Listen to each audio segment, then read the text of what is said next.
All right, everyone. So this is the last episode of our segment.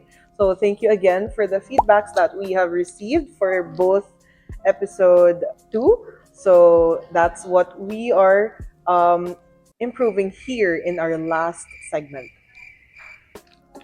And most of you might not have heard of what a millwright is, and we are having him here as our guest from outside of Sarnia. So just let's get right to it and invite him to our podcast. It's time to level up. Let's dive in. Q-Freight Podcast, your journey to Canadian PR. All right, everyone. We're moving into one of my favorite parts of the show, our guest spotlight. So today we're joined by someone who keeps Canada's machinery running smoothly, an experienced millwright with 6 years on the job. So from installing industrial equipment to troubleshooting machinery failures, millwrights are literally the backbone of factories and production line. So let us welcome Jacob. So, Jacob, our first question here. A lot of newcomers and students aren't familiar with what a millwright actually does. In simple terms, how can you explain your job to someone who's never heard of it? So a millwright does a lot of different things all at once. The main stuff would be maintaining the machinery, robots, conveyor systems, tooling such as the ergonomics, the installation, specifically for my application working in a factory. And then that also leads into the installation of those things when new machinery comes in, or if something breaks down, it's kind of an all hands on deck emergency to go fix it so that we can keep production running. And then when we don't have emergencies, we have what's called preventative maintenance, where you're going and you're just maintaining the equipment, whether that's putting oil and grease into it or you're inspecting it to make sure that no failures happen. Okay, so when did you first started, and what was the biggest challenge you faced learning the trade, and how did you get past it?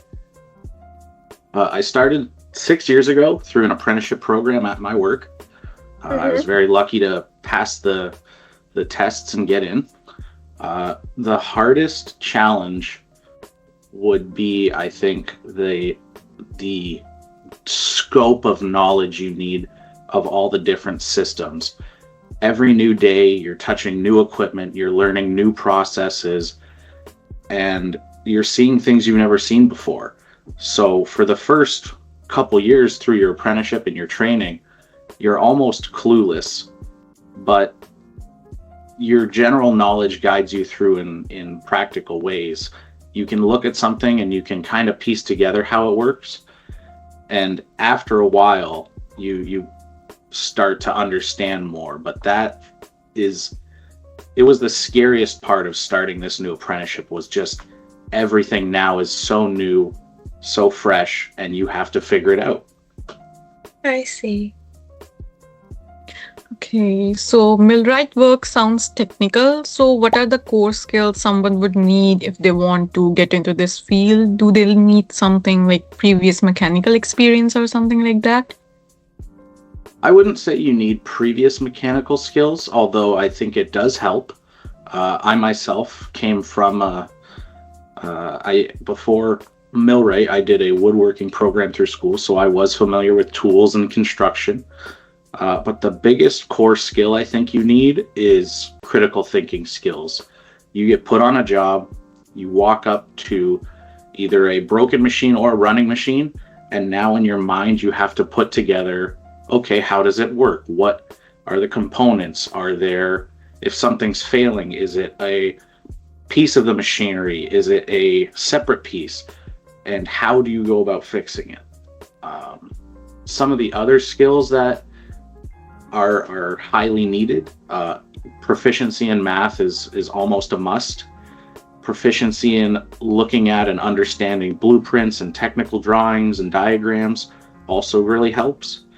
And then lastly, I would say communication skills. Generally, you're working with a lot of other people. You're not really working alone.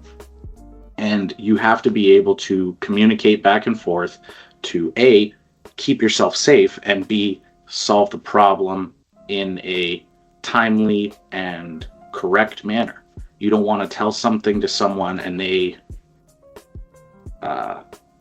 misunderstand you, install something wrong, fix something wrong, and now you have an even bigger problem on your hands. Okay, sounds very good. So you've been in the field for a period of 6 years. So how was the trade change over time? Is it more physical, more technical, or both? Through the 6 years that I've been there, it really hasn't changed, but I would definitely say it's both.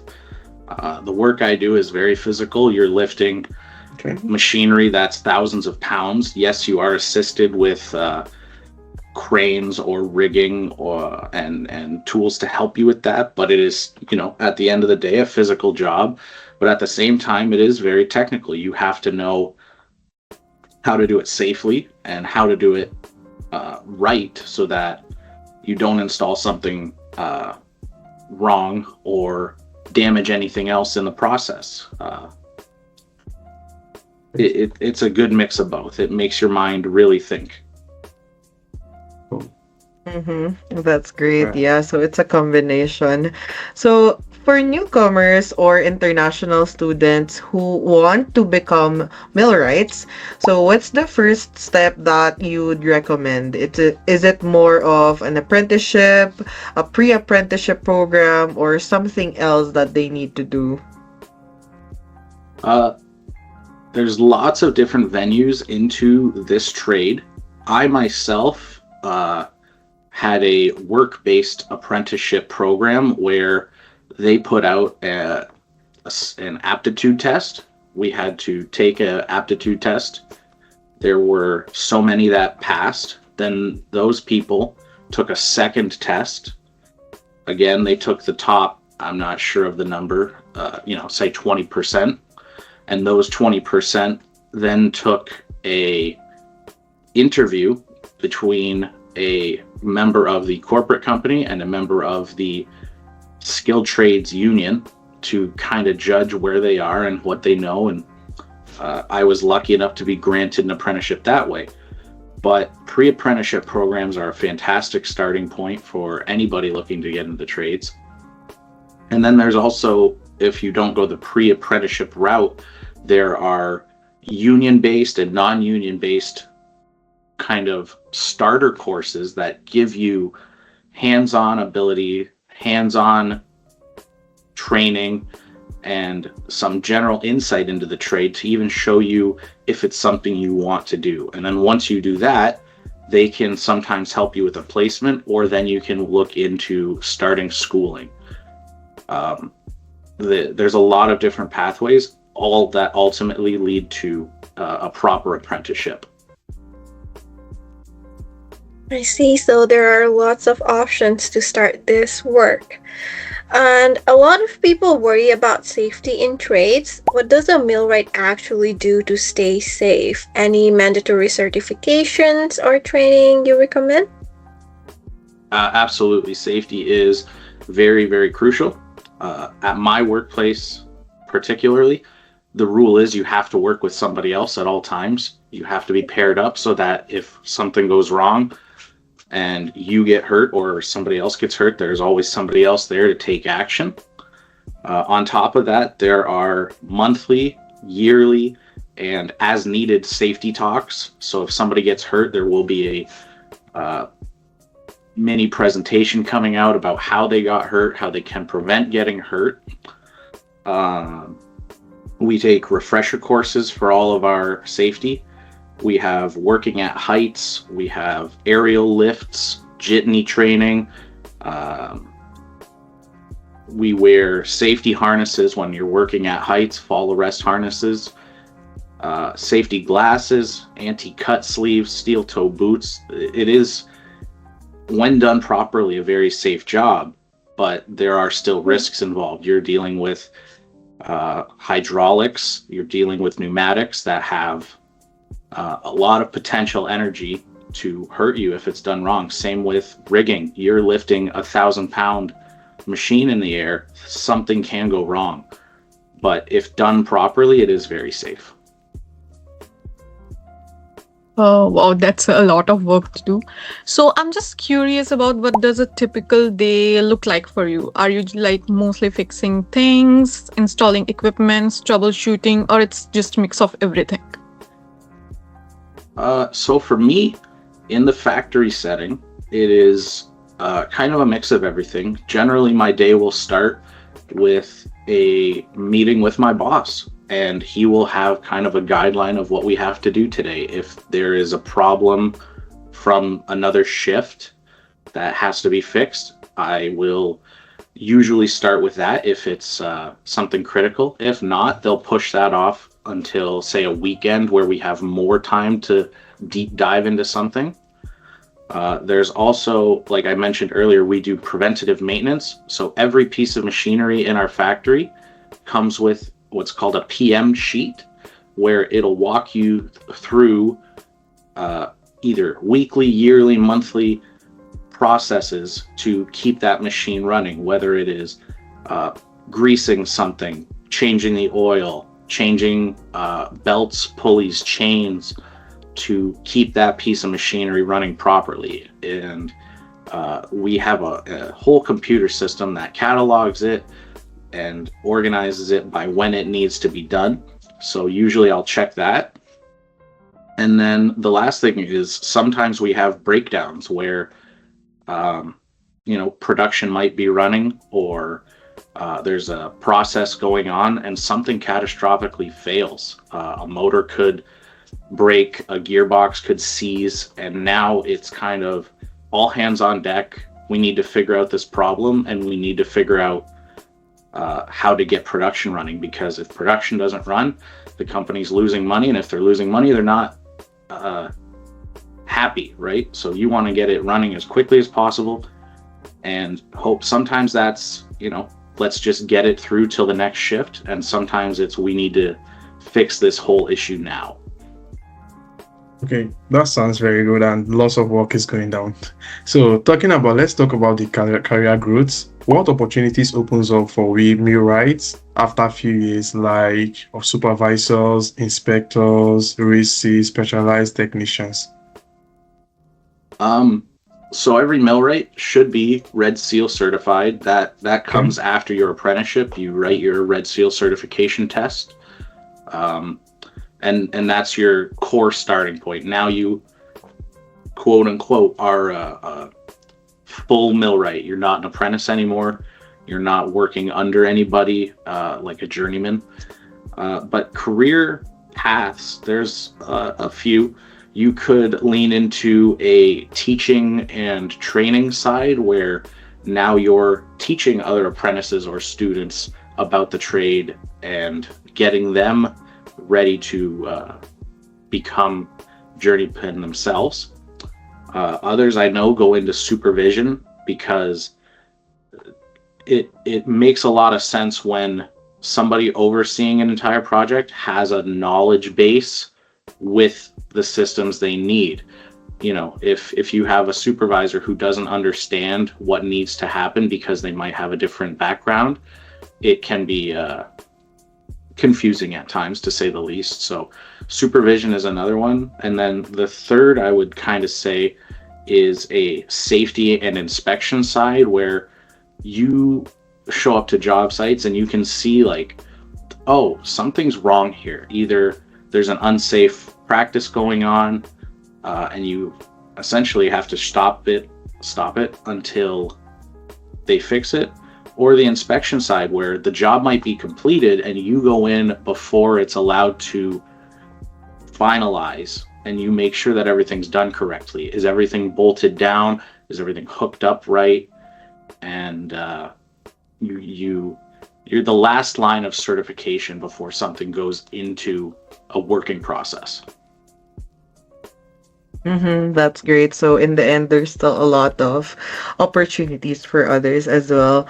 So many of our listeners want to build a career that leads to permanent residency. So do you have a background or are you hearing from other people as well on how does being a millwright support the PR pathway if you are aware? So do you know if your role will help you qualify for this? Personally, I'm unsure. I came from a permanent resident already. I was a Canadian citizen myself, but I do know a few people who have come from overseas or even America that just need a change of scenery. That Canada is very good about recognizing skilled workers and giving them a chance to perform their trade. Uh, I'm not quite sure the exact pathway you have to go, but I do know that they are open. Right. So for those starting from zero, maybe they've never held a rent, what would you say to them? Is it still possible to succeed in this trade? Absolutely. Their their ability and their determination to work is vastly outweighing tool knowledge or anything of that sort. Everything you're going to learn about this trade is mind over machine. If you know how to fix something, there's going to be either a tool or a process that you can apply that you don't need to know how to use a wrench or something of that sort. Does it help? Absolutely. But not needed. You absolutely learn as you go. You can take courses, you can learn from YouTube or reading online. There's large libraries of knowledge out there to pick from and learn. And even me, when I had a semi-technical background coming from woodworking already, I knew a bunch of tools, but my apprenticeship class had 8 students, and 3 of those had never touched a tool before in their lives. And they've all succeeded. We've all passed our Red Seal certifications, and they are now full-fledged journeyman millwrights, and they're incredible at their jobs. Okay, thank you for that. So we had just finished the first segment, which is the question and answer. So now that we've learned so much from our guest's journey, we are shifting gears into something fun and super educational. Yes, whether you're already on your PR journey or just starting to explore your options, this next part will definitely help you understand the process a little better. So we are calling this segment Pathways to PR, Test Your Knowledge. It's just a friendly quiz game where we'll throw questions at you about PR pathways, requirements, myths, and rules. And don't worry, this isn't a test. It's just a fun way to know how much and actually you know, and maybe even to clear up some confusions for newcomers, which is usually scared about the PR pathway.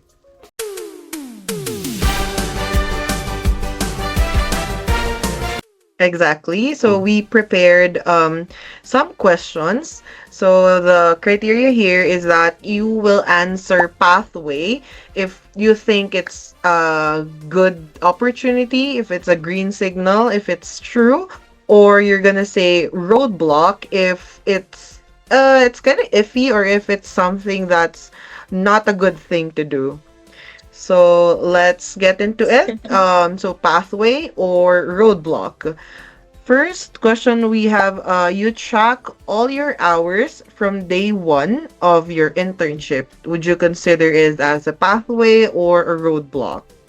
I would consider it a pathway. It's something that is technically not needed, but is highly recommended for your own record keeping. You don't want some workplace clerical error to be the reason you don't advance your career. We have 5,000 employees plus at the Windsor Assembly Plant.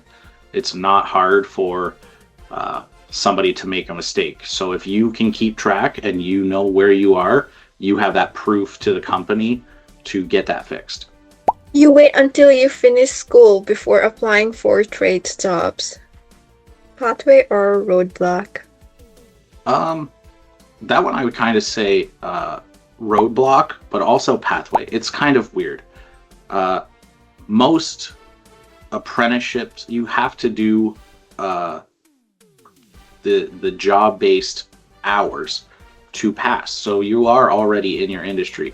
That's not to say you can't change jobs if something is different. The work I do in an assembly plant is very different from the work you would do, say, in the Windsor salt mines. So whatever works for you, you can absolutely apply to jobs as an apprentice and change your path, but it's not required. Okay, that's great. So you get safety tickets early, WHMIS, working at heights, CPR. So is it a pathway or a roadblock? Absolutely a pathway. The more certifications you can get, the better you are going to be and the safer you are going to be. Okay, thanks for that. Next, you keep switching employees every 2 months. Is it a pathway or a roadblock? 2 months, I would say a roadblock. That's quite the turnaround time. Yeah. Every couple of years, it's not uncommon to change and experience new things, but especially during your apprenticeship, it's not something I would recommend. Okay. Thank you. Yep, it's quick a turnaround. So next, you document each location and project you worked on as proof of experience. I would say that is a pathway if you're doing a job that constantly changes. I know we have a millwright union hall, and every new project they do is something different. That's absolutely something you should document and keep track of. Me working in a factory, it is very generic and the same every day. Not to say you shouldn't, keep it for your own records, but different scenarios. You take voluntary upskilling courses like blueprint reading or rigging basics. Pathway or roadblock? That is a pathway. Those are both courses that are taught through your apprenticeship in multiple levels. They, as you progress, they get harder and more complex. Very, very, very important skills to know in this trade. You lose your T4 and don't bother requesting a new one. Is it a roadblock or a pathway? Absolutely a roadblock. Taxes are very important. You don't want to be getting in any trouble there. Okay, thank you. You rely on your employer to keep track of your apprenticeship hours, roadblock or pathway? That kind of cycles back to question one. I'm going to say that's a roadblock. You always want to keep yourself on track, log your hours, log your work, and make sure that you are properly compensated. And even secondary, I didn't mention it before, it depends on your workplace, but I got a pay raise depending on how many hours I was into my apprenticeship. So if a company was short, you're going to miss out on that extra money. So it's good to be on top of it when you have a situation like that. That's correct. So next, you get a Red Seal qualification that strengthens your long-term career prospects. Absolutely. Pathway, that is the end goal of all apprenticeships. You want to get that Red Seal, and that has so many career opportunities. It is Canada-wide recognized that you can go anywhere, your training is approved, and you are ready to go on a job. Lastly, you get digital and physical copies of all employment records. Pathway or roadblock? I would say it's a pathway. It's always good to have a backup, and it is always good to have a physical copy in a safe or a filing cabinet if that's best for you. That way, if your computer breaks, or in the inverse, if say you're something, God forbid, your house catches on fire and your physical records are destroyed, it is always good to have backups. All right, so that wraps up our discussion for today. So we had an incredible conversation, and Jacob, thank you for giving us such a real detailed look into the world of millwrights. So your insights about training, safety, career growth, and peer pathways are going to help so many newcomers and students understand what's truly possible in the skilled trades. So, yeah, I think today's episode shows how skilled trade aren't just jobs. They are real opportunities to build a career, a community, and eventually a future here in Canada.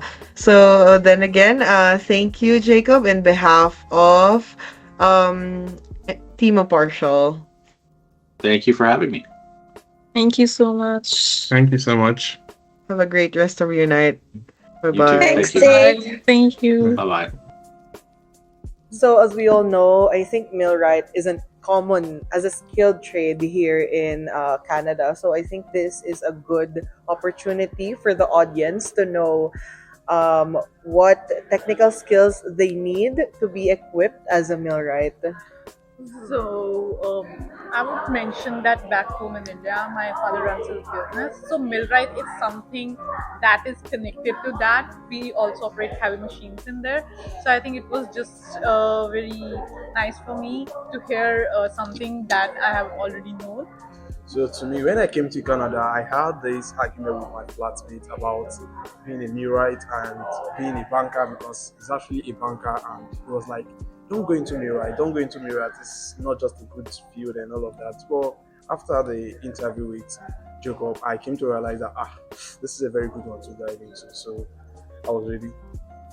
I really And learned a good then thing, yeah. they also have lots of safety equipment and courses that you can do. So that was really great. And also, like, I didn't really know there was like union based and non-union based and stuff. So there was lots of option for us as an international student to get into it if we really want to. And you also made mention of the Rule Steel certification that's the aim for every that's the aim of every and Every job description because in every job description when we go and they are asking for this certification, so it was very nice to hear that there are a lot of certification and internship programs that are running for the millwright option. So yeah, to those immigrants here, make sure that you take note of these criteria, these certifications, because this will really come in handy when it's your turn to apply. So again, thank you for listening to our episode. Thank you.